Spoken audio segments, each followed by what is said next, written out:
Capítulo número 3. Aprendiendo temprano. Se habla y se piensa sobre el cerebro como si este fuese un órgano que se trabaja, piensa y decide solo. Por lo cierto es que el encendido de los códigos que lo hacen funcionar se encuentra fuera del mismo cerebro, en los estímulos que provienen del medio ambiente. Parte de esto ya lo hemos visto en el capítulo anterior al hablar de las ventanas plásticas. Aun cuando también es cierto que para que ese medio ambiente estimule y ponga en marcha ese cerebro, éste ya debe tener activada su propia dinámica interna. Para ver algo que no solo basta con tenerlo enfrente, hay que tener además la actividad interna, la emoción que permita verlo. Lo cierto es que el sistema nervioso a los pocos días tras la fecundación ya absorbe información de cuánto le rodea, sea de su disposición en el útero materno, sea de cuánto hace o sufre la madre, estrés, reacciones emocionales, alimentación, tabaco. Es decir, en su propia construcción el cerebro ya aprende y cambia su configuración y se hace diferente a cualquier otro. Esa diferencia, esta individualidad, no solo se debe a la herencia específica recibida de los padres, a su vez genética y epigenética, sino también a la acción de esos otros factores producidos por la conducta de la madre y que acabo de señalar. Pero, sin duda, las modificaciones más importantes que se realizan tras el nacimiento, por ejemplo, un niño con tan solo 42 minutos de vida es capaz de hacer coincidir de alguna manera gestos propios con gestos que se le hacen, como sacar la lengua o abrir la boca. Esto parece increíble sabiendo las capacidades de un recién nacido, lo que indica claramente que a esas edades el cerebro posee circuitos neuronales que, activados por observación, permiten sincronizar actos motores propios con actos producidos por otro ser humano, es decir, circuitos neuronales que unen sensación con acción. De hecho, hoy conocemos la alta sensibilidad de los niños casi recién nacidos para aquellos estímulos que están en movimiento. Es en esta materia referida al proceso de aprendizaje en estas primeras etapas del ser humano donde los estudios más avanzados han señalado, aparte de este engarce neuronal percepción-acción, dos procesos centrales.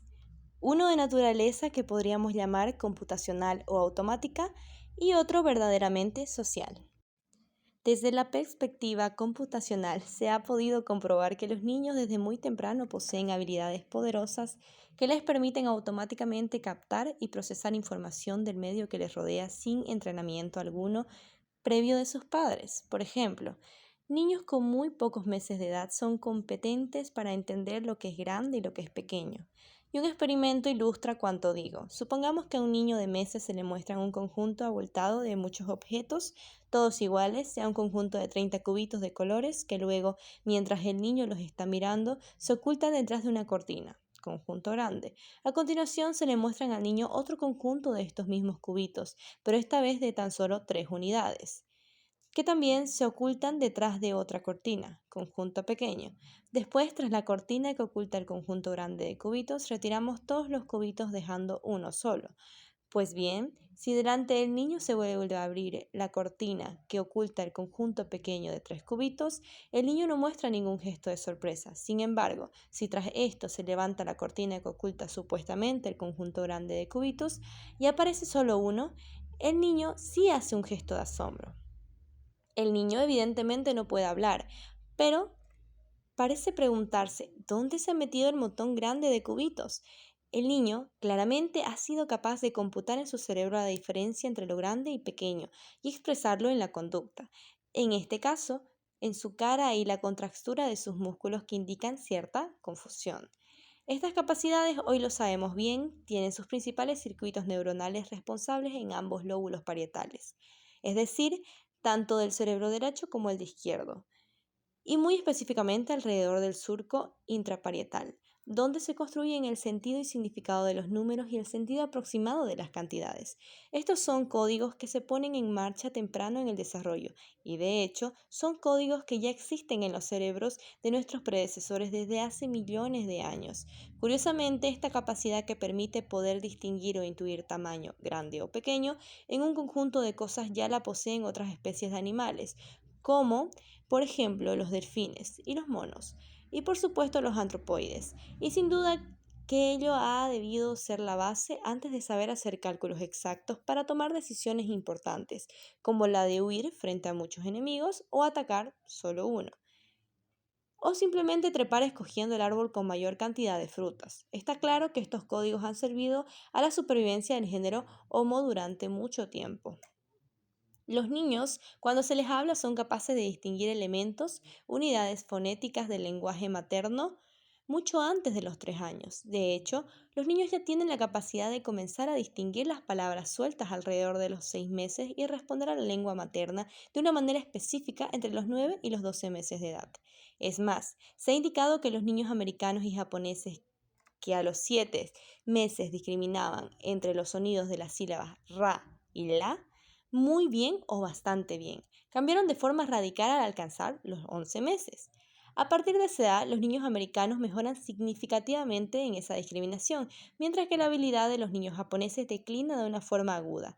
Estas son observaciones importantes para entender lo temprano de la conformación de circuitos neuronales específicos modulados por la cultura en que se vive.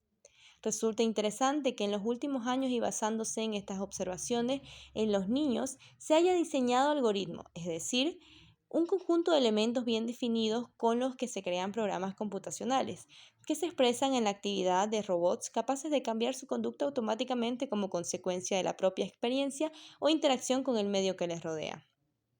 Pues bien, el estudio del comportamiento de estos robots equipados con algoritmos comparados con el comportamiento real de los niños ha permitido estudiar y descomponer la secuencia básica de los elementos del lenguaje, y ello ha ayudado a su vez a conocer cómo aprenden los niños y explicar la poderosa influencia cultural en estos aprendizajes. Bien, es cierto que estas computaciones no las hacen los cerebros de los niños de un modo indiscriminado, pues aprender requiere señales sociales indicando qué y cuándo.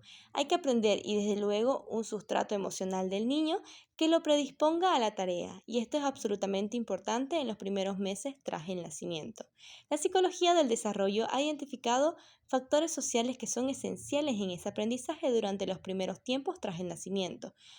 Hoy se habla de 3 de esas habilidades sociales básicas que se aprenden pronto, habilidades que por otra parte serán de importancia sobresaliente para el proceso subsiguiente de educación y aprendizaje en el colegio.